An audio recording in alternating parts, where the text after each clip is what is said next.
ये थी सुर्खियां। अब देख लेते हैं न्यूज इन फोकस। आज के शो में कौन कौन सी खबरें हैं जो रहेंगी फोकस में। सबसे पहले बात होगी राम की नगरी यानी कि अयोध्या की बिजनेस से कैसे संवरने जा रही है, इसका पूरा डिटेल आपको देंगे। पूरे देश में अयोध्या में राम भगवान के प्राण प्रतिष्ठा के कार्यक्रम से अयोध्या के आसपास तो बूस्ट मिलेगा, साथ ही साथ पूरे देश की इकोनॉमी को एक अलग किस्म का बूस्ट मिलेगा। क्या है ये पूरी डिटेल आपको देंगे। अयोध्या का अर्थव्यवस्था कनेक्शन, साथ ही साथ भक्तों से जो ठगी हो रही है डिजिटली, उस पर बात करेंगे। किस तरह से वीआईपी दर्शन के नाम पर, फ्री में प्रसाद के नाम पर, प्राण प्रतिष्ठा के लिए दान दिए जाने के नाम पर एक से बढ़कर एक ठगी हो रही है। इसका पूरा डिटेल आपको देंगे। कैसे बचना है ये भी आपको बताएंगे, क्योंकि अब आपकी आस्था पर है नजर ठगों की। साथ ही साथ हवाई यात्रियों के लिए बढ़ेंगी सुविधाएं। ये आज जी बिजनेस का खबर का बड़ा असर हुआ है। हमने एयरलाइंस की लेट लतीफी और उनकी लापरवाही का खामियाजा जो आम यात्री भुगतते हैं उस पर एक मुहिम चलाई, और उसके बाद अब हरकत में सरकार भी आई है और वॉर रूम्स बनाने की बात कही गई है। जो मेट्रो सिटीज हैं वहां पर, जो मेट्रो एयरपोर्ट्स हैं वहां पर रियल टाइम अपडेट्स दिए जाएंगे यात्रियों को, और एक दिन में 3-4 बार अब रिपोर्टिंग होगी जो भी प्रॉब्लम्स हो रही हैं। तो ये बड़ा असर हुआ है जी बिजनेस का, पूरी डिटेल आगे देंगे। साथ ही साथ बाजार की तेजी पर आज ब्रेक क्यों लग गया ये आपको बताएंगे, और साथ ही साथ बताएंगे कि बाजार की आगे की चाल क्या रह सकती है। जी बिजनेस के मैनेजिंग एडिटर मार्केट गुरु अनिल सिंघी क्या कह रहे हैं, आगे बाजार में किस तरह का मूड माहौल रहेगा, ये भी आपको बताएंगे आज न्यूज इन फोकस।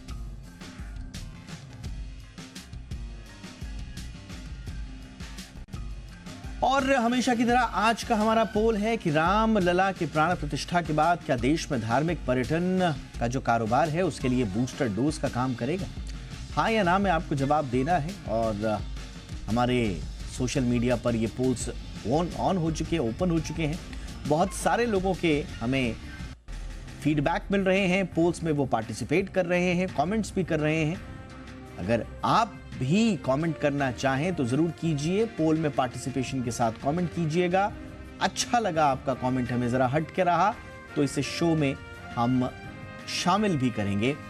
तो जी इंडिया 360 ये है हमारा हैशटैग, और साथ ही साथ @जी बिजनेस ये हमारा हैंडल। जाकर इस पोल में पार्टिसिपेट जरूर करें।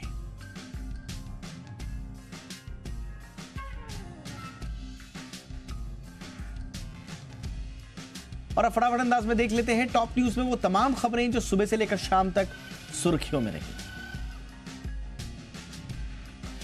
अयोध्या में प्राण प्रतिष्ठा से 6 दिन पहले प्रधानमंत्री नरेंद्र मोदी 2 दिन के आंध्र प्रदेश और केरल के दौरे पर हैं। आज उन्होंने लेपाक्षी पहुंचकर 486 साल पुराने वीरभद्र मंदिर में पूजा की। मंदिर परिसर में बैठकर पीएम मोदी ने राम भजन भी किया और रंगनाथ रामायण पर आधारित कठपुतलियों के जरिए प्रदर्शित राम कथा भी देखी। इसके बाद पीएम मोदी सत्यसाई जिले के पलासमुद्रम पहुंचे। उन्होंने वहां national academy of custom, indirect tax and narcotics institute का इनॉग्रेशन भी किया। यहां मोदी ने कहा कि आज पूरा देश राममयी है।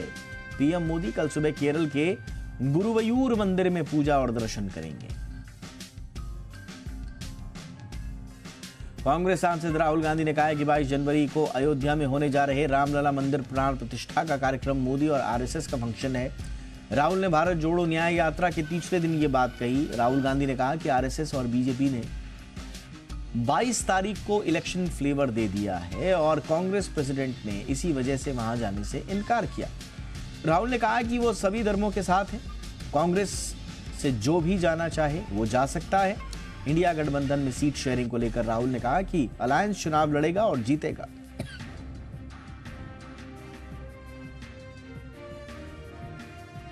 राहुल गांधी के राम मंदिर प्राण प्रतिष्ठा कार्यक्रम को लेकर दिए गए बयान पर बीजेपी ने पलटवार किया है। केंद्रीय मंत्री राजीव चंद्रशेखर ने कहा कि देश के लोग काफी समझदार हैं और वो राहुल गांधी की राजनीति को समझते हैं।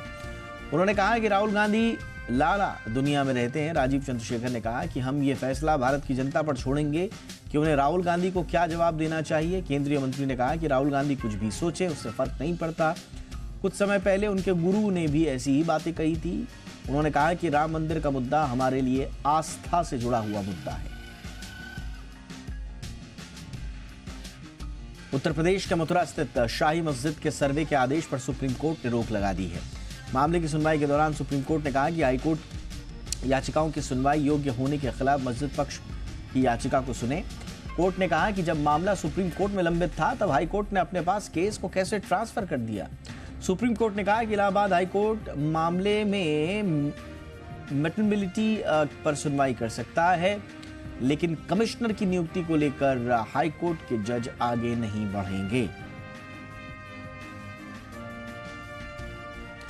सुप्रीम कोर्ट ने वाराणसी स्थित ज्ञानवापी परिसर के सील किए गए क्षेत्र में स्थित पानी की टंकी की सफाई की अनुमति दे दी है। कोर्ट ने हिंदू पक्ष की ओर से दायर याचिका को स्वीकार करते हुए ये आदेश दिया, यानी अब ज्ञानवापी परिसर में बने उस टैंक की 20 महीने बाद सफाई होगी। सुप्रीम कोर्ट ने कहा कि टैंक की सफाई वाराणसी के डीएम की देखरेख में होगी। इस दौरान टैंक में बनी संरचना से छेड़खानी नहीं होनी चाहिए। उत्तर प्रदेश सरकार की ओर से अदालत में पेश अतिरिक्त सॉलिसिटर जनरल माधवी दीवान ने टंकी की सफाई की अनुमति मांगते हुए कहा कि इससे मरी हुई मछलियां इसके भीतर पड़ी हुई हैं, उनकी सफाई होनी। ईडी ने आज जल जीवन मिशन के अनियमितताओं से जुड़ी मनी लॉन्ड्रिंग मामले में राजस्थान के पूर्व मंत्री महेश जोशी के ठिकानों की तलाशी ली। ईडी ने पहले दावा किया था कि बिचौलियों और प्रॉपर्टी डीलरों को जल जीवन मिशन से अवैध रूप से पैसे निकलवाने में राजस्थान सरकार के अधिकारियों ने सहायता की थी। जांच में पाया गया कि अधिकारियों की मदद से ठेकेदारों ने वर्क कंप्लीट के नाम पर भी फर्जीवाड़े किए। कांग्रेस आलाकमान ने राजस्थान में टीकाराम जूली को कांग्रेस विधायक दल का नेता बनाया है। साथ ही गोविंद सिंह डोटसरा के पास ही राजस्थान कांग्रेस अध्यक्ष की जिम्मेदारी रहेगी। पार्टी की तरफ से बताया गया कि कांग्रेस अध्यक्ष खड़गे ने टीकाराम जूली को कांग्रेस विधायक दल का नेता बनाने का प्रस्ताव पास कर दिया है।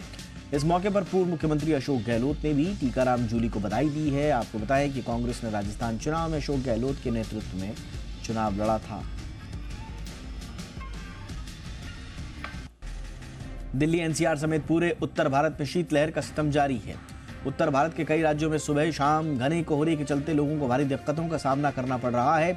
आईएमडी ने कई राज्यों में घने कोहरे का अलर्ट जारी किया है। मौसम विभाग के मुताबिक अगले 3 दिनों के दौरान उत्तर भारत में घने से बहुत घना कोहरा छाया रह सकता है। पंजाब और हरियाणा के मैदानी इलाकों में रात के तापमान में गिरावट आई है और इससे मैदानी इलाकों में गंभीर शीतलहर की स्थिति पैदा हो गई है। इस बीच मौसम विभाग ने पश्चिम बंगाल के कई जिलों में अगले 2 दिन बारिश की संभावना जाहिर की। बिहार में पिछले 1 हफ्ते से कड़ाके की ठंड के कारण लोगों का हाल बेहाल है। कोल्ड वेव और कुहासे के कारण लोगों का जनजीवन अस्त व्यस्त है। बढ़ती ठंड को देखते हुए पटना के स्कूलों को 20 जनवरी तक बंद रखने का आदेश दिया गया है। पटना के डीएम ने बताया कि प्री स्कूल से लेकर वर्ग 8 तक के सभी स्कूल बंद रहेंगे। कक्षा 9 के ऊपर की कक्षाएं पहले की तरह ही सुबह 9 बजे से दोपहर 3 बजे तक संचालित होंगी। कूनो नेशनल पार्क में आज एक और चीते की मौत हो गई। नामीबिया से लाया गया चीता शौर्य ने आज दोपहर में 3:15 बजे दम तोड़ दिया। चीतों की मॉनिटरिंग कर रही टीम ने सुबह 11 बजे जब उसे देखा तो वो अचेत और कमजोर दिख रहा था। टीम ने उसे सीपीआर दिया तो उसकी हालत में थोड़ा सुधार आया। पोस्टमार्टम रिपोर्ट के बाद उसकी मौत के कारण का खुलासा होगा। कूनो में अब तक शावक और चीते मिलाकर ये 10वीं मौत है। इसमें 7 चीते और 3 शावक शामिल हैं।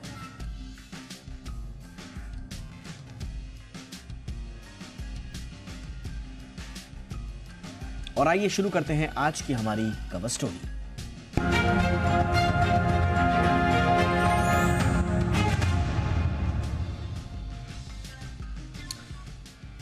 तो बात करते हैं कवर स्टोरी में राम की नगरी बिजनेस से संवरी। अयोध्या में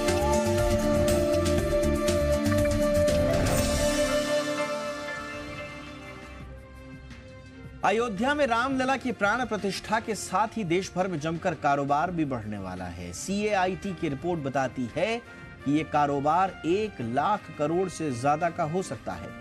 जानकार मानते हैं कि अकेले अयोध्या में ही विकास की बयार बहने वाली है। ग्लोबल इन्वेस्टर समिट के दौरान ही अयोध्या में पर्यटन को लेकर करीब 18,000 करोड़ रुपए के 102 इंटेंट साइन किए गए थे। आज हम अयोध्या में आस्था के साथ साथ पर्यटन और दूसरे कारोबार के बूस्ट पर करेंगे चर्चा, लेकिन पहले ये रिपोर्ट।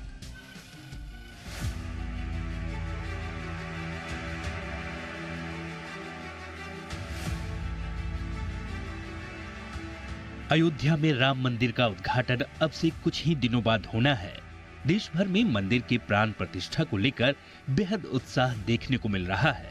ऐसे में कारोबार से जुड़े लोगों का अनुमान है कि देश में इस उत्सव के माहौल के चलते भारी भरकम व्यापार होने की उम्मीद है। कैट यानी confederation of all India traders का अनुमान है कि राम मंदिर के प्राण प्रतिष्ठा समारोह से देश में करीब 1 लाख करोड़ रुपए का कारोबार होगा। कैट ने देश भर के 30 शहरों से मिले फीडबैक के बाद ये अनुमान लगाया है। कैट के मुताबिक सिर्फ देश की राजधानी यानी दिल्ली में ही 20,000 करोड़ रुपए का कारोबार का अनुमान है। श्री राम मंदिर के प्रति व्यापारियों और अन्य वर्गों के स्नेह और समर्पण की वजह से देश भर में 22 जनवरी तक व्यापारी संगठनों द्वारा करीब 30,000 से अधिक अलग अलग कार्यक्रम होने जा रहे हैं, जिसमें बाजारों में शोभा यात्रा, श्री राम पैदल यात्रा, श्री राम रैली, श्री राम फेरी, स्कूटर एवं कार रैली, श्री राम चौकी सहित अनेक आयोजन किए जा रहे हैं। बाजारों को सजाने के लिए श्री राम झंडे, पटके, टोपी, टी शर्ट, राम मंदिर की आकृति के छपे कुर्ते की बाजार में जबरदस्त मांग है। कैट के मुताबिक श्री राम मंदिर के मॉडल की मांग में तेजी से बढ़ोतरी हुई है। उसको देखते हुए देश भर में 5 करोड़ से अधिक मॉडल की बिक्री होने की संभावना है। मॉडल तैयार करने के लिए देश के अलग अलग शहरों में दिन रात काम चल रहा है। बड़े पैमाने पर म्यूजिकल ग्रुप, ढोल, ताशे, बैंड, शहनाई, नफीरी बजाने वाले कलाकार बुक हो गए हैं। वहीं शोभा यात्रा के लिए झांकियां बनाने वाले कारीगरों और कलाकारों को भी बड़ा काम मिला है। देश भर में मिट्टी और अन्य वस्तुओं से बने करोड़ों दीपकों की मांग है। बाजारों में रंग बिरंगी रोशनी करने, फूलों की सजावट की भी बड़े पैमाने पर व्यवस्था हो रही है। भंडारे की तैयारी भी जोर शोर के साथ की जा रही है। ऐसे में श्री राम के मंदिर की प्राण प्रतिष्ठा से देश की अर्थव्यवस्था को जबरदस्त ग्रोथ मिलने वाला है। यही नहीं, ग्लोबल इन्वेस्टर समिट के दौरान अयोध्या में पर्यटन को लेकर करीब 18,000 करोड़ रुपए के 102 इंटेंट साइन किए गए थे। जानकारी के मुताबिक फिलहाल 50 बड़े नामचीन होटलों ने यहां निवेश किया है, जिनकी बिल्डिंग निर्माणाधीन है। इन होटलों में Taj, Marriott, Ginger, Oberoi, Trident, Radisson जैसे बड़े नाम शामिल हैं। वहीं राजा अयोध्या की बिल्डिंग को हेरिटेज होटल के रूप में विकसित किए जाने की भी योजना है। कुल मिलाकर कहें तो श्री राम के मंदिर की प्राण प्रतिष्ठा से देश की अर्थव्यवस्था को बूस्टर डोज मिलने वाला है। ब्यूरो रिपोर्ट, जी मीडिया।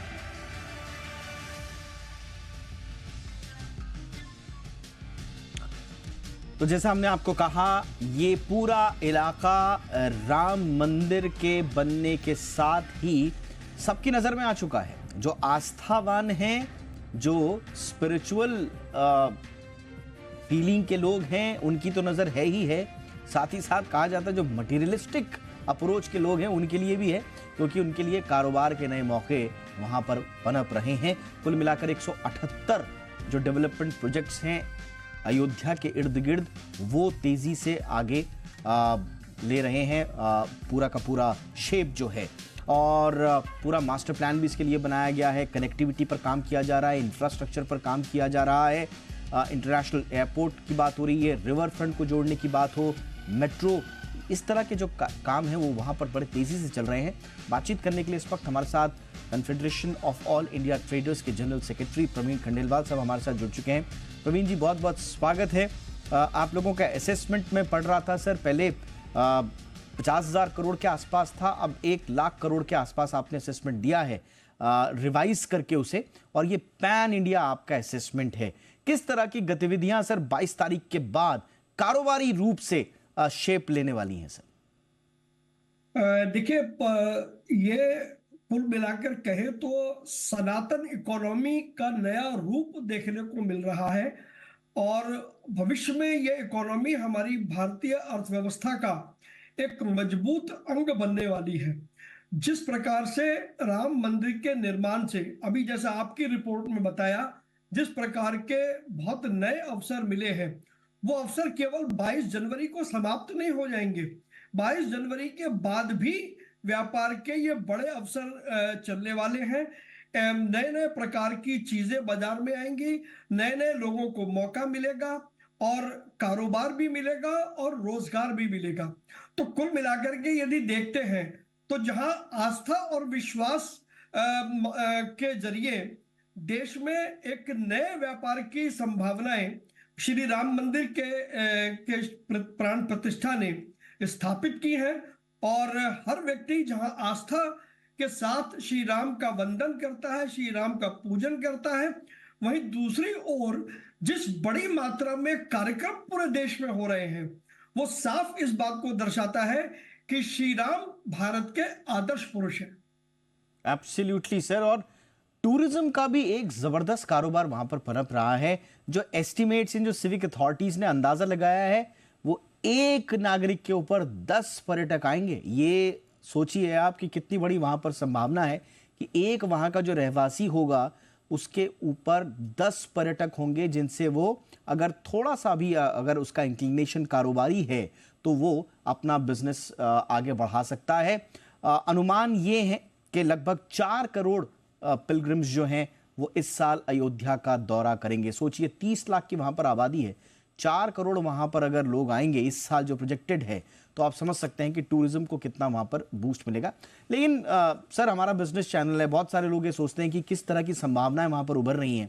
आप रिटेल व्यापार में सर डील करते हैं, सबसे बड़ी संस्था के आप सेक्रेटरी जनरल हैं।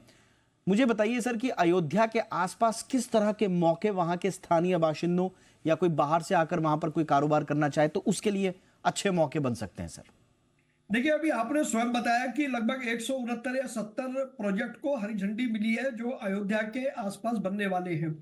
तो जब वो 170 के लगभग इंफ्रास्ट्रक्चर प्रोजेक्ट आएंगे, रिवर बेड बनेगा, उसके अलावा और बहुत सारी चीजें वहां पर होने वाली हैं। तो कंस्ट्रक्शन का व्यापार हो, रियल एस्टेट का व्यापार हो, कंस्ट्रक्शन से जुड़े हुए जितने भी सामान हो उनको एक बढ़ावा मिलने वाला है। ना केवल अयोध्या में बल्कि मैं तो यहां तक कहूंगा कि लखनऊ, वाराणसी, कानपुर और प्रयागराज, क्योंकि अभी आपने बताया कि 4 करोड़ के वहां लोगों के आने की संभावना है जबकि अयोध्या की आबादी 30 लाख है। बड़ी संख्या में ऐसे लोग होंगे जो लखनऊ से सुबह अयोध्या जाएंगे, दर्शन करेंगे, वापस लखनऊ आएंगे, इसी प्रकार से अन्य शहरों में आएंगे जो अयोध्या के आसपास में है।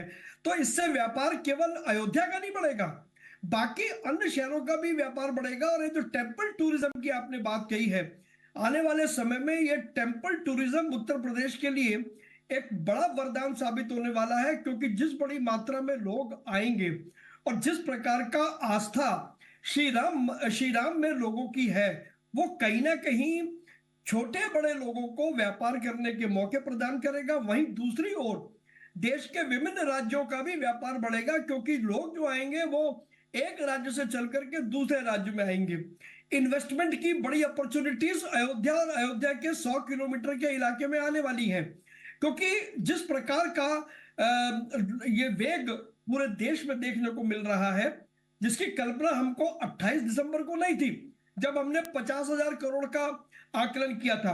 हमको रिवाइज इसलिए करना पड़ा कि 28 दिसंबर से लेकर के अब तक जिस माहौल में लोग हैं, लोगों में जिस प्रकार का उत्साह है, वो 1 लाख करोड़ रुपए के कारोबार की कहानी कह रहा है। निश्चित रूप से व्यापार की बड़ी संभावनाएं हैं। और आप देखिएगा कि खासतौर पर अयोध्या में जो लोग हैं उनका जीवन स्तर और जीवन शैली किस प्रकार से बदलने वाली है, वो शब्दों में बयान करना मुश्किल है, जिसको हम विजुअलाइज कर सकते हैं। आने वाले समय में अयोध्या से जुड़े शहर और अन्य राज्यों में भी इसका व्यापक प्रभाव देखने को मिलेगा, ऐसा मेरा निश्चित रूप से मत है। एक बड़ा इंटरेस्टिंग आपकी रिपोर्ट में, आपके असेसमेंट में मैं देख रहा था सर, आपने बड़ा दुरुस्त कहा कि 100 किलोमीटर के दायरे में जो कारोबारी गतिविधियां हैं वो बढ़ेंगी। हम देख रहे हैं इंडिगो, एयर इंडिया ने डायरेक्ट फ्लाइट शुरू कर दी हैं। IRCTC ने 1000 अयोध्या बाउंड ट्रेन्स को चलाने का फैसला किया है। ताज वहां आ रहा है, रेडिसन आ रहा है, ITC जैसे बड़े लीडिंग ब्रांड्स जो हैं होटल्स के, वो वहां पर आ रहे हैं। लेकिन अपार्ट फ्रॉम ये वाला इलाका, आपका एक बड़ा दिलचस्प असेसमेंट दिल्ली को लेकर भी है कि अकेले दिल्ली में ही अयोध्या में प्राण प्रतिष्ठा को लेकर काफी कारोबारी हलचल देखने को मिलेंगी। तो थोड़ा समझाइए सर कि अयोध्या से बाकी जो शहर दूर दूर के हैं वहां पर कारोबार को कैसे बढ़ावा मिलेगा? देखिए, अगर हम दिल्ली की बात करें, दिल्ली देश का सबसे बड़ा वितरण केंद्र है। दिल्ली में एक राज्य से सामान आता है और दूसरे राज्य में जाता है। और जितनी भी आस्था और विश्वास से जुड़ी चीजें हैं, अगर मैं बात करूं तो जैसे राम मंदिर का मॉडल है, मॉडल की इतनी मांग पूरे देश में दिखाई दे रही है कि जो बनाने वाले हैं वो 24 घंटे काम कर रहे हैं, फिर भी वो मांग को पूरा नहीं कर पा रहे हैं। नए नए आइटम निकल गए। अभी मैंने मैंने मैंने ये कड़ा, यदि आपको दिखाई दे रहा हो तो मैंने ये कड़ा पहना है। किसी कारीगर ने इस पर हनुमान चालीसा पूरी लिखी है। तो आप देख सकते हैं कि लोगों में दीवानगी किस कदर है। तो जो अन्य राज्यों के लोग हैं, जब वो श्री राम मंदिर से जुड़े नए नए आइटम बनाएंगे, चाहे वो बिहार की मैथिली की पेंटिंग हो, चाहे वो मुरादाबाद का कोई आइटम हो, या सूरत का कोई, अभी बहुत सारे कुर्ते और टी शर्ट देखे गए जिसमें राम मंदिर की आकृति बनी हुई है।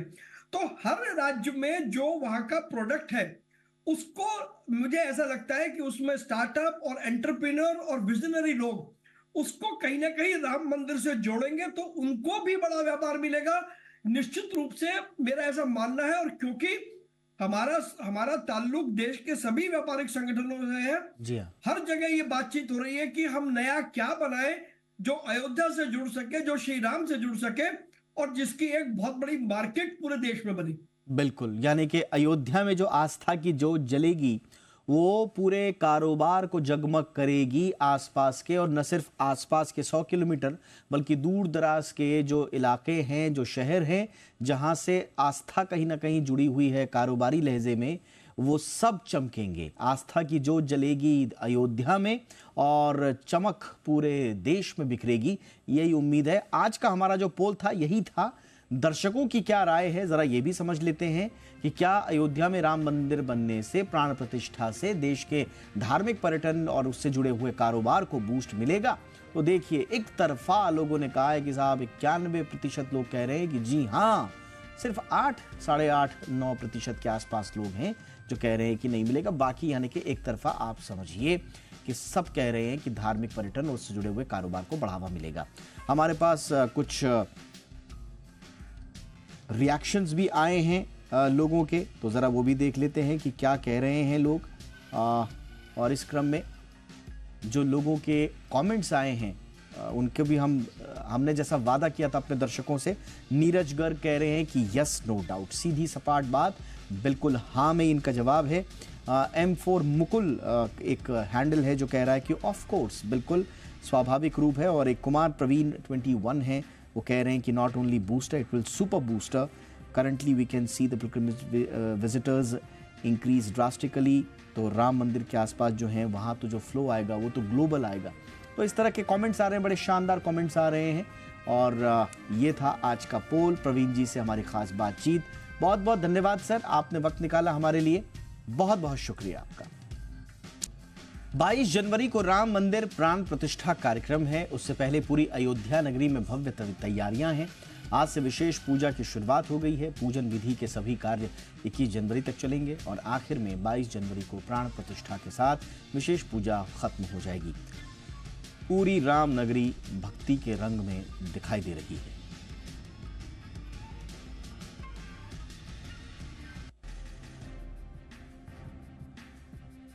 अयोध्या में 22 जनवरी को राम मंदिर के प्राण प्रतिष्ठा होनी है। प्रतिष्ठा के दिन रामलला को 551 पान चढ़ाए जाएंगे। जी मीडिया संवाददाता वरुण की ये स्पेशल रिपोर्ट में, यानी कि यहाँ पर भक्त सीधा ये कहते हुए नजर आ रहे हैं कि दुनिया राम जी के बिना नहीं चलती और राम जी कभी हनुमान के बिना नहीं चलते थे। और इसी को क्या कुछ तैयारियां आपको अयोध्या में अब नजर आ रही हैं? अयोध्या को स्वर्ग की भांति सजा दिया गया है। जो 140 करोड़ भारतवासियों की उपेक्षा थी, उससे भी अधिक मोदी योगी जी ने किया है अयोध्या के लिए। बिल्कुल। देखिए प्रिया, मैं आपको अगर प्राण प्रतिष्ठा से जुड़ी जानकारी दूं तो एक खास भोग में लगने वाला पान यहां से ऑर्डर किया गया है हनुमानगढ़ी से, जो कि अब 22 तारीख को वहां पहुंचेगा। इस वक्त ये 3 पीढ़ियों से जो रामलला की इस वक्त जो भोग में पान लगता है वो यहीं से लगता है। विनय, क्या ऑर्डर आया है 22 तारीख के लिए? 22 तारीख के लिए 551 पान का ऑर्डर आया हुआ। 500। क्या खास होता है उस पान में, कैसे तैयार किया जाता है, अगर आप थोड़ा सा हमें समझाने की कोशिश करें हमारे दर्शकों? उसमें गुलकंद का पान रहता है, उसमें गरी रहता है, सौंफ रहता है, चेरी रहता है, मीठी सौंफ रहता है, ग्रीन सौंफ रहता है और एक करौंदा रहता है। और लौंग रहता है, इलायची रहता है। भगवान रामलला 5 वर्ष की अवस्था है तो उनको मीठा पान जाता है। कितने सालों से पान चल रहा है? अगर अब 3 पीढ़ी की हम बात करते हैं तो कब से चल रहा है, कितने सन किससे? अब दादी समझ लीजिए, पिताजी, दादी बाबा पिताजी, उसके बाद हम लोग दे रहे हैं अभी सेवा में। लगभग कितने साल हो गए? 50, अब 100 साल से मान के चलिए। 100 साल से पहले। और कब से है कि रामलला के भोग में ये मतलब कि वहाँ पहुँचता है, रामलला के चढ़ता है वो पान का? इसे हमें 11 बजे से पहले पहुँच जाता है, क्योंकि भोग लगने से पहले हमें पहुँचा देना रहता है। अयोध्या में राम मंदिर प्राण प्रतिष्ठा को लेकर विशेष अनुष्ठान शुरू है। वडोदरा से खास 108 फीट की अगरबत्ती आई है। नीतीश पांडे की ये रिपोर्ट देखिए। ये 108 फीट की जो धूप बत्ती है वो यहाँ पर पहुँची हुई थी और अब ये यहाँ पर जल रही है। ये देखिए, यहाँ पर विशेष प्रकार का ये पूरी तरह से जो भक्तिमय माहौल है उसको यहाँ पर आपको हम दिखा रहे हैं। ये देखिए पूरी तरह से भक्तिमय यहाँ पर माहौल और भी अपने आप में प्रगाढ़ होता हुआ। और ये धूप बत्ती, और इस धूप बत्ती को किन प्राकृतिक चीज़ों से बनाया गया है। अब देखिए, इसमें आप जौ देखेंगे, तिल देखेंगे, इसके साथ ही जो तमाम ऐसी वस्तुएं जो कि यज्ञ में प्रयोग की जाती हैं वो यहाँ पर आपको दिखाई देंगी। कहा यह जा रहा है कि अयोध्या की वायु शुद्धि और इसके साथ ही अयोध्या में जो धार्मिक जो भाव है उसको और भी बढ़ाता हुआ नज़र आएगा। ये अगरबत्ती बाहर की रखी गई है, जो आपका यहाँ पर हाईवे है वहाँ पर है। तो इस अगरबत्ती के बारे में हम जानना चाहेंगे, ये कितनी 108 फीट की है, कहाँ से आई है और आज ये जलाई गई है। गुजरात से आई, बड़ौदा से आई। 108 फुट लंबी अगरबत्ती है। धूप गूगल है, सब है मिला के धूपबत्ती बना के 108 फुट की बनाई है हमारा विया भाई ने। कब चली थी और कब पहुंची? पहली तारीख से निकली थी। पहली जनवरी से निकली। 22 जनवरी को राम मंदिर की प्राण प्रतिष्ठा है। पूरी अयोध्या राममयी हो रखी है। अयोध्या में जगह जगह लोग प्रभु राम की स्तुति गा रहे हैं। अयोध्या में इस वक्त भक्तिमय माहौल बन चुका है और जो सुर है वो इस माहौल को और ज्यादा जो है बेहद खूबसूरत बना रहे हैं। हमारे साथ तमाम लोग हैं जो बेहतर जो गायक हैं उनसे हम बात भी करते हैं और जो पूरी टीम है इनसे जो हम सुनते हैं कि क्या कुछ माहौल इस वक्त चल रहा है अयोध्या में। गीतों के जरिए सुनाइए। बड़ा ही आनंदमयी और भक्तिमय माहौल है भैया। तो उसी में कहना है, अयोध्या आए मेरे प्यारे राम, बोलो जय जय सिया राम। अयोध्या आए मेरे प्यारे राम, बोलो जय जय सिया राम। ओ हमारी आंखों के तारे हैं मेरे राम, बोलो जय जय सिया राम। ओ युग राम राज का आ गया शुभ दिन ये आज का, आ गया हो जीत सनातन धर्म की, घर घर भगवा लहरा गया। युग राम राज का आ गया शुभ दिन ये आज या, आ गया हो जीत सनातन धर्म की। अरे झूमिए आप लोग। भगवा लहरा गया। तो एक तरफ आस्था का सैलाब उमड़ रहा है पूरे देश में 22 जनवरी को प्राण प्रतिष्ठा के इर्द गिर्द, और दूसरी तरफ ठग भी जो हैं वो सर उठा रहे हैं। अगर किसी के मोबाइल पर श्री राम मंदिर के नाम पर चंदा देने, वीआईपी दर्शन कराने या फ्री में प्रसाद उपलब्ध कराने का मैसेज आ रहा है तो सावधान हो जाइए, ये ठगी का नया तरीका है।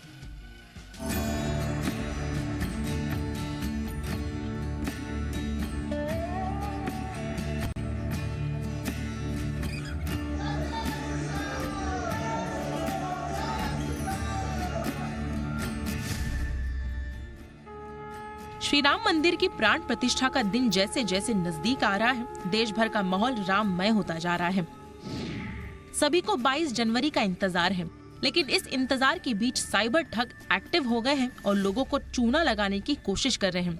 जी हाँ, श्री राम के नाम पर ठग लोगों को गुमराह कर रहे हैं। ये सोशल मीडिया, व्हाट्सएप और मैसेज के जरिए लोगों को वीआईपी दर्शन कराने, प्राण प्रतिष्ठा का प्रथम प्रसाद उपलब्ध कराने, मंदिर के लिए दान देने संबंधी फर्जी क्यूआर कोड भेज रहे हैं।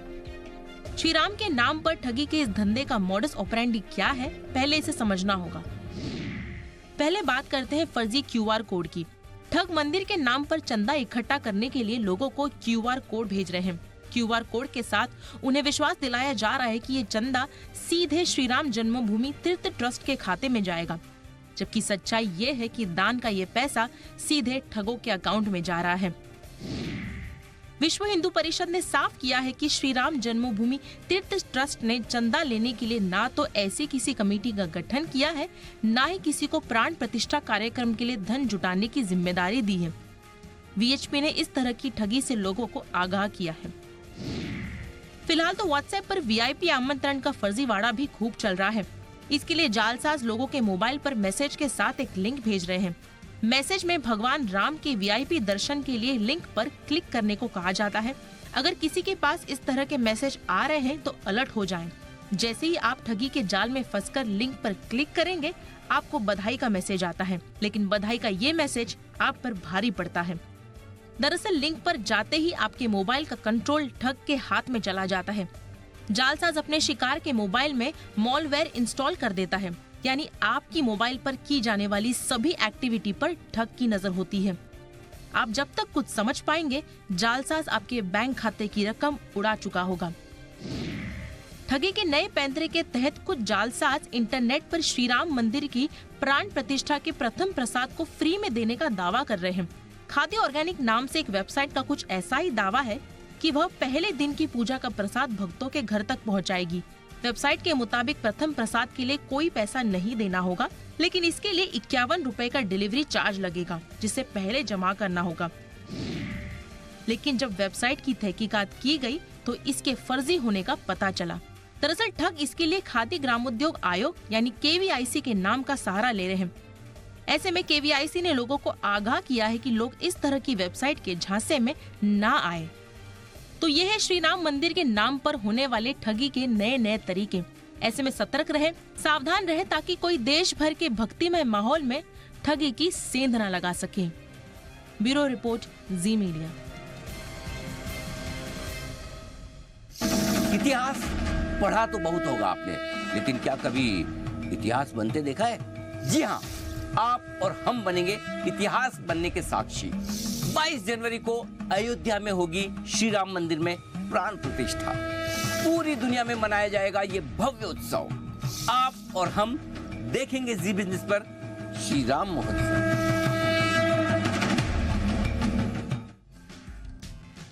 और आइए फटाफट अंदाज में देख लेते हैं दिन भर की बिजनेस जगत की खबरें। प्राइवेट सेक्टर के सबसे बड़े बैंक एचडीएफसी बैंक ने अक्टूबर-दिसंबर तिमाही के नतीजों का ऐलान कर दिया है। सालाना आधार पर बैंक का मुनाफा 34% बढ़कर 16,373 करोड़ रुपए रहा। जी बिजनेस ने इस दौरान 16,000 करोड़ रुपए के मुनाफे का अनुमान जाहिर किया था। सालाना आधार पर बैंक का नेट इंटरेस्ट इनकम 22,988 करोड़ रुपए से बढ़कर 28,471 करोड़ रुपए रही। जी बिजनेस ने 28,700 करोड़ रुपए के एनआईआई का अनुमान जाहिर किया था। बैंक का तिमाही आधार पर नेट एनपीए रेशियो 0.35% से घटकर 0.31% पर आ गया है, जबकि ग्रॉस एनपीए रेशियो 1.34% से घटकर 1.26% रहा।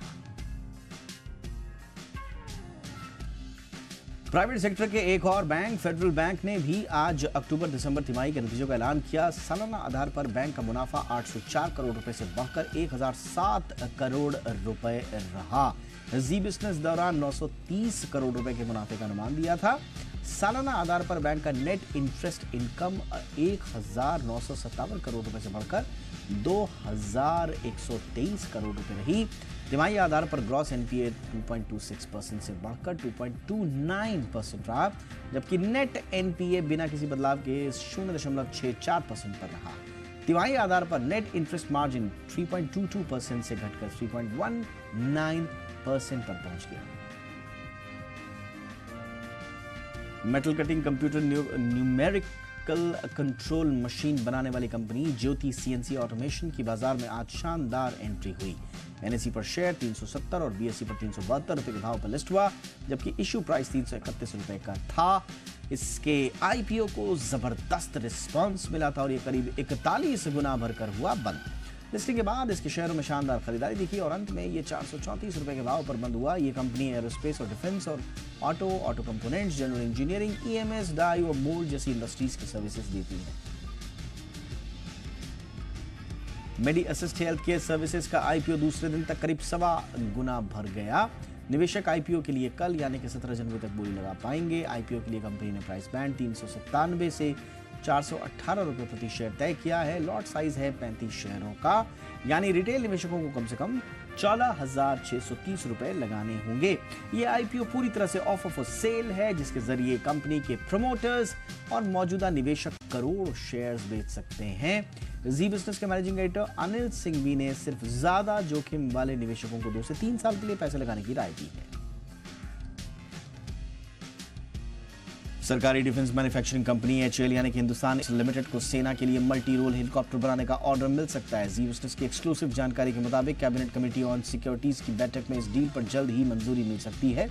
सूत्रों के मुताबिक मल्टी रोल हेलीकॉप्टर के लिए 10,000 करोड़ रुपए का ऑर्डर हो सकता है। भारतीय सेना को अभी 300 मल्टी रोल हेलीकॉप्टर की जरूरत है। सूत्रों का यह भी कहना है कि फ्रांसीसी कंपनी सैफरन के साथ मिलकर हेलीकॉप्टर बनाए जाएंगे। एचएएल ने जी बिजनेस के ईमेल का हालांकि जवाब नहीं दिया है।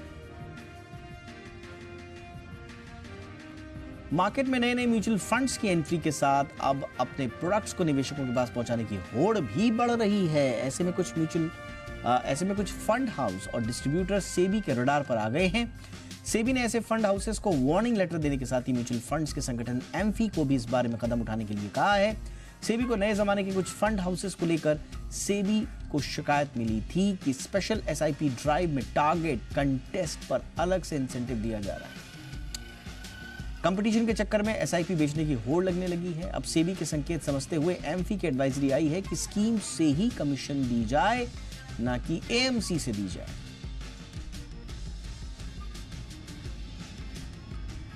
ऊर्जा मंत्री आरके सिंह का कहना है कि मौजूदा सरकार ने पावर सेक्टर में कई बड़े रिफॉर्म्स किए हैं और आगे भी ये रिफॉर्म्स जारी रहेंगे। उनसे बातचीत की हमारे संवाददाता तरुण शर्मा ने। पावर और रिन्यूएबल एनर्जी पे बात करने के लिए हमारे साथ हैं पावर और renewable minister R K Singh sir. Sir, नया साल है, नई उम्मीदें हैं। सर, क्या नए रिफॉर्म्स पावर सेक्टर में इस साल हम देख सकते हैं?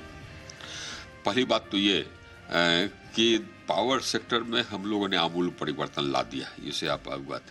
पहले का जो पावर सेक्टर था, आज का पावर सेक्टर है बिल्कुल जमीन आसमान का अंतर। अब हमारा जो पावर सेक्टर है वो वर्ल्ड लेवल के पावर सेक्टर के आसपास आ गया है। एक रिफॉर्म तो हमने 2 दिन पहले ही रिलीज किया, जिसमें कि हमने यह प्रावधान कर दिया है कि अब आप 10 मेगावाट से ऊपर का अगर आपका खपत है या जनरेशन है तो आप सीधे जुड़ सकते हैं ग्रिड से। उसके लिए आपको लाइसेंस की जरूरत नहीं है। 25 मेगावाट से ऊपर है तो आप इंटरस्टेट ग्रिड से भी जुड़ सकते हैं। ये इसकी व्यवस्था हमने कर दी है। हमने ये भी व्यवस्था कर दी है। पहले क्या होता था कि ओपन एक्सेस में बैरियर्स होते थे, एडिशनल सरचार्ज खूब बढ़ा दिया था कि ओपन एक्सेस का मतलब है कि आप हैं ये कंज्यूमर है, आप कहीं से बिजली खरीदना चाहते हैं, आपको अधिकार है, बड़े कंज्यूमर है, आप कहीं से बिजली खरीद सकते हैं। लेकिन उसको जो डिस्ट्रीब्यूशन कंपनियां थी विभिन्न बहाना लगा करके रोकती थी। तो वो जो बहाना लगा के रोकती थी उस सबको हमने हटा दिया। एडिशनल सरचार्ज कितना होगा, कितने दिन तक लगेगा, ये क्लियर कर दिया। व्हीलिंग चार्ज कितना हो सकता है, ये क्लियर कर दिया। साथ ही साथ डिस्ट्रीब्यूशन कंपनी का घाटा हमने कम कर दिया। पहले डिस्ट्रीब्यूशन कंपनी का घाटा होता था करीब 27% 2014-15 में, उसको घटा के हम 15% तक ला दिए। अभी हम और आगे घाटा उसका कम करके 12% पर ले आएंगे। हमने ये व्यवस्था कर दी है अभी जो हम रूल्स निकाले उसमें कि जो भी टैरिफ होगा, जो टैरिफ तय करेगा, नहीं तो पहले क्या होता थे कि बहुत सारे ऐसे रेगुलेटर थे, वो अब बिजली पहुंचाने का अगर पूरा खर्चा होता है सपोज 4.5 रुपया, तो वो टैरिफ 4.5 रुपया नहीं देते थे। कहते थे कि नहीं साहब हम आपको 4 ही रुपया देंगे। अरे साहब 4 ही रुपया आप देंगे, बिजली पहुंचाने का खर्चा है 4.5 रुपया, तो 50 पैसा कहाँ से आएगा? तो डिस्ट्रीब्यूशन कंपनी मर जाती थी। हमने ये नियम में कर दिया है कि नहीं साहब, सो आप ये फैक्टर्स में जिसमें कि आप कटौती करते थे अनफेयरली, वो नहीं करेंगे। तो अभी सबके एक चीज तो ये भी हमने सुनिश्चित कर दिया है कि सबका टैरिफ अप टू डेट है, हर एक डिस्कॉम का। और जो टैरिफ है वो कॉस्ट रिफ्लेक्टिव हो, इसकी व्यवस्था हमने कर दी है। केंद्रीय पेट्रोलियम एवं प्राकृतिक गैस मंत्री हरदीप सिंह पुरी ने कहा कि भारत 2028 से काफी पहले $5 ट्रिलियन की अर्थव्यवस्था बन सकता है। अभी भारत कई चुनौतियों के साथ $4 ट्रिलियन की अर्थव्यवस्था के करीब है। पिछले 3 तिमाहियों में विकास दर 7.2 से 7.3% से ऊपर थी। उन्होंने ये भी कहा कि अगर वैश्विक नजरिए से देखा जाए तो आज भारत की ऊर्जा खपत औसतन 3 गुना बढ़ रही है। अगले 20 सालों में विश्व स्तर पर ऊर्जा की मांग में भारत की हिस्सेदारी 25% हो जाएगी। उन्होंने और क्या कुछ कहा, आइए सुनिए। We are close to a $4 trillion economy, but with a lot of developmental challenges.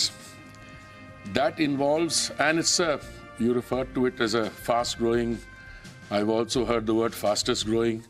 Well, we are currently, I think the last 3 quarters, our rate of growth was upwards of 7.2, 7.3%. If you look at the global scenario today, India's consumption is growing at 3 times the global average. In the next 20 years or so, India will account for 25% of the energy demand of the world globally, one country. Hyundai ने अपनी दमदार SUV Creta का facelift version launch कर दिया है। Company ने 11 लाख रुपए की शुरुआती कीमत में लॉन्च इसे किया है। कंपनी ने इसकी बुकिंग भी शुरू कर दी है। भारत की बेस्ट सेलिंग SUV में शामिल क्रेटा फेसलिफ्ट को 7 कलर वेरिएंट ऑप्शंस के साथ उतारा गया है। नई Hyundai क्रेटा 3 इंजन ऑप्शंस के साथ मिलेगी। 1.5 litre naturally aspirated, 1.5 litre turbo petrol और 1.5 लीटर डीजल इंजन इसमें शामिल है। पावर ट्रांसमिशन के लिए 6 स्पीड मैनुअल्स हैं, 6 speed IMT automatic torque converter, CVT और 7 स्पीड DCT गियर बॉक्स मिलेगा। Hyundai मोटर इंडिया के COO तरुण गर्ग से खास बातचीत की जी बिजनेस की एग्जीक्यूटिव एडिटर स्वाति खंडेलवाल ने। क्रेटा जैसे मैंने आपको बताया और आज मैंने अपनी प्रेजेंटेशन में बताया कि एक बेंचमार्क रहा है और हमेशा बाकी सब लोगों के लिए एक मार्गदर्शक रहा है। और हमारा ये मानना है कि क्रेटा में हमेशा हमें और ज़्यादा देने की कोशिश करी है। आज भी मेरे से लोगों ने पूछा कि आपने क्यों चेंज किया, इतना अच्छा चल रहा था। पिछले साल आपने 1,57,000 गाड़ियाँ बेची 12% ग्रोथ के साथ। तो मैंने बोला कि मेरे को बहुत खुशी है कि लोग पूछ रहे हैं आप क्यों चेंज कर रहे हैं। मैं उस समय तक का वेट नहीं करना चाहता, लोग पूछेंगे क्यों नहीं चेंज कर रहे हैं। सो कांस्टेंट रिफ्रेशिंग, राइट। और देखिए फेसलिफ्ट में ना लोग बहुत कम चेंज करते हैं, बट Hyundai का मानना है कि फेसलिफ्ट है। देखिए आप बोल्ड लुक देखिए आप किस तरह से हमने ग्रिल लाइट्स, कस्टमर फीडबैक मिला उससे डेफिनेट। देखिए आप 2020 का जो हमारा अगर आप लॉन्च देखते हैं, आप भी आई थी वहाँ पर, आपने 15 की बात की, आपने 20 की बात नहीं की। एक पोलराइजिंग का व्यू था, वो जो डिज़ाइन था वो ग्रो किया लोगों के ऊपर। आज जो डिज़ाइन है, जो फीडबैक आ रहा है कि एकदम ज़बरदस्त है, एकदम बोल्ड लुक आ गया है, क्योंकि क्रेटा कस्टमर बोल्ड लुक चाहता है। और हमने रियर में भी, अगर आप देखेंगे रियर में भी हमने बहुत चेंजेस किए हैं। इंटीरियर, इससे पहले रियर जाने से पहले अगर आप इंटीरियर देखते हैं तो आप देखिए जरा कि 10.25 इंच का इंटीग्रेटेड जो ये है जबरदस्त सीमलेस है और एकदम डिजिटल कॉकपिट की आपको फीलिंग देगा। और साथ ही इसमें आप ये देखिए, अगर हस्बैंड चाहता है कि 25 डिग्री टेम्परेचर हो और वाइफ साथ में बैठी हुई 18 डिग्री टेम्परेचर है, वो भी पॉसिबल है। तो डुअल जोन अपना आप करिए। तो कस्टमाइजेशन हमने पूरा करने का प्रयास किया है। इसमें हमने सेफ्टी को ध्यान में रखते हुए लेवल 2 ADAS दिया है और 70+ सेफ्टी फीचर दिया है और 1.5 टर्बो का इंजन भी दिया है, जो कि पावर पहले ये नहीं था और उसको हमने लोकलाइज करके और वरना में बहुत अच्छा रिस्पॉन्स है। देखिए पीछे से लुक देखिए, एक बहुत ही खूबसूरत लुक है। इंडिया 360 में आज बस इतना ही। इजाजत दीजिए। #Z India 360 याद रखिए। कोई राय कोई सुझाव हो तो जरूर भेजिएगा। नमस्कार।